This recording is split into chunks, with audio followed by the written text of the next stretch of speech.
When you meet somebody, they're kind of an acquaintance. When you know somebody, they're kind of a friend. When you fight somebody, you really create a different kind of connection. It's love, man. It's about bringing people together, you know, and I've met some amazing people in this sport from around the world. And it's a really cool experience. When you're somebody that puts on armor and you're willing to risk your body and your health fighting against other people, you know, I think you gain a certain amount of respect for each other that way. The shared vision is, that's why we call ourselves the Gryphons, actually, because the Gryphon is like a kind of a mishmash of all these people put together into one strong animal hybrid thingamajiggy, and that's essentially what we are. Just a whole bunch of people from all different aspects of life, just fighting as hard as we can internationally for, you know, good time, brotherhood, community.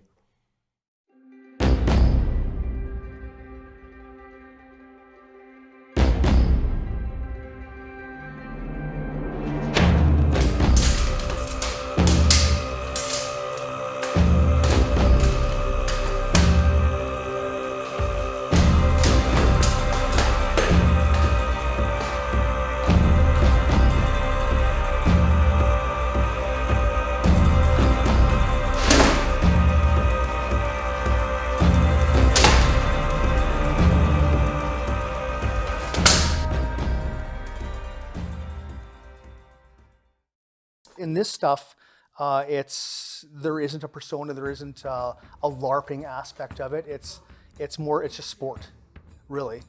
So I fight as Chris, and I am Chris, and that's who I am. I mean, ever since I was a little kid, I've always been into swords and sorcery, Conan and King Arthur and the Knights of the Round Table, Dungeons and Dragons, all of that kind of stuff, all that nerdy, geeky sword and sorcery stuff.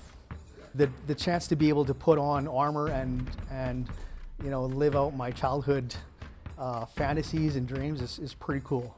My first fight ever was really just at a practice. It was between myself and...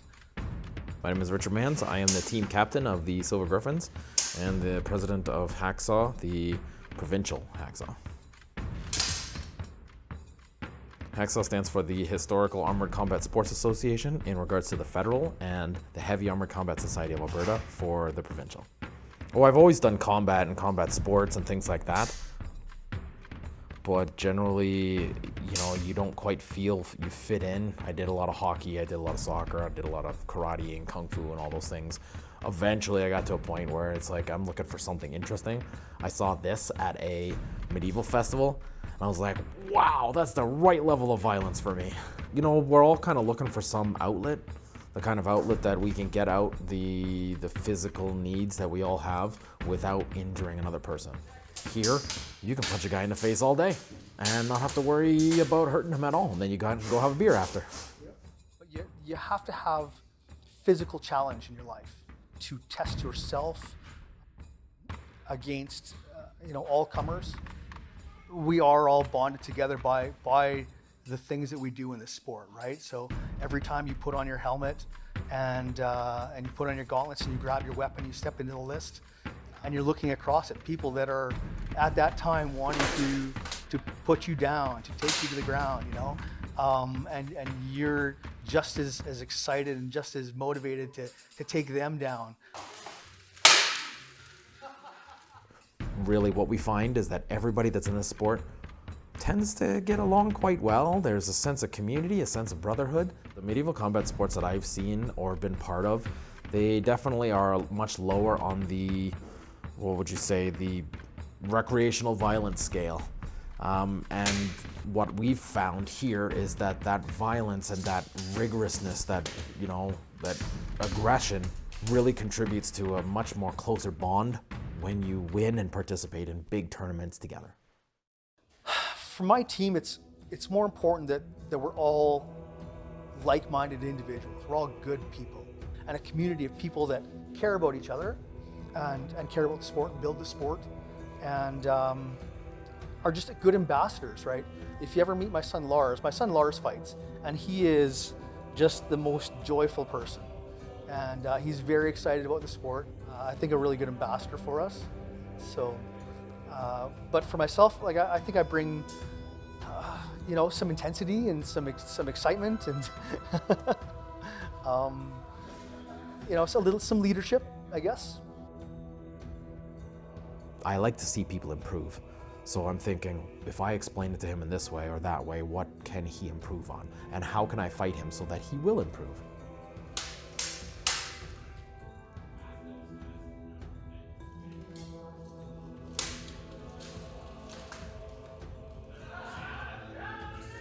And generally I tell the guys, I'm your yardstick. If you can beat me, you're doing pretty well in Canada.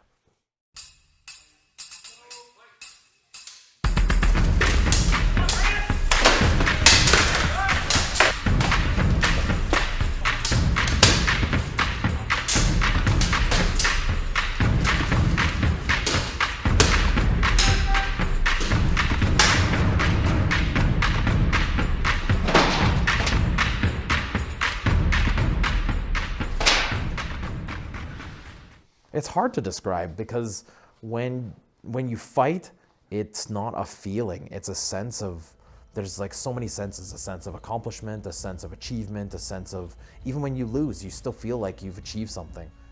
It's scary, it's scary, but it's exhilarating and it makes you feel alive, When we were fighting in Reno at the North American Championships, we were on the bronze medal match. We were fighting one of the top teams in the US, and it was a tough fight. I'm getting beat up over here, he's getting beat up over there. We're getting guys, 3 or 4 guys on each of us, just smashing us with stuff. And somehow we survived and made it to the end. And as soon as the match was over and they called it and we're still staying standing, we looked over and we looked at each other and went, this is the best. This is the best feeling you could ever have because you won, you survived, you achieved. When you're with them, you're really with them and they know who you are, what your capabilities are, can they rely on you? And that's more than just somebody you meet at work. That's more than somebody you're just playing soccer with. You can rely on that guy to take an axe strike to his face for you.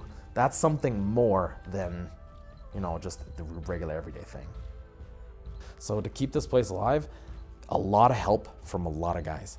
All of these guys help out. They build things, they put things together, they marshal, they help out with the rules, they help build things. All of this stuff is done by our guys. I've been doing this for most of my life, but I'm 53 years old. My armor weighs, 80 some pounds. You're wearing all these layers and it's hot and it's physically taxing and I fight guys half my age. Is it a smart thing? No, but I can't imagine not doing it. It really challenges you. It challenges you spiritually. It challenges you mentally and physically. I know that I could just take a knee and give up, but having that warrior mentality or that warrior spirit, wanting to fight on, wanting to win, not give up. That's a big thing. Learn and don't be afraid to learn and try new things. So there's a whole long list of things that really what success is, but the funny thing about this is you create your own goal of what success is. So much of life all of your life really is just your experiences that you have. And there's good experiences and there's bad experiences. And sometimes bad experiences can be good experiences when you learn from them, right? When you grow from them. And this sport definitely challenges you that way, like mentally and spiritually. Sometimes it feels like your opponent is trying to take your soul, and you have to battle back against that, and it's all part of it, You just have to be who you are, do the best with what you have, and be happy with it. And then it's love, man. It's love.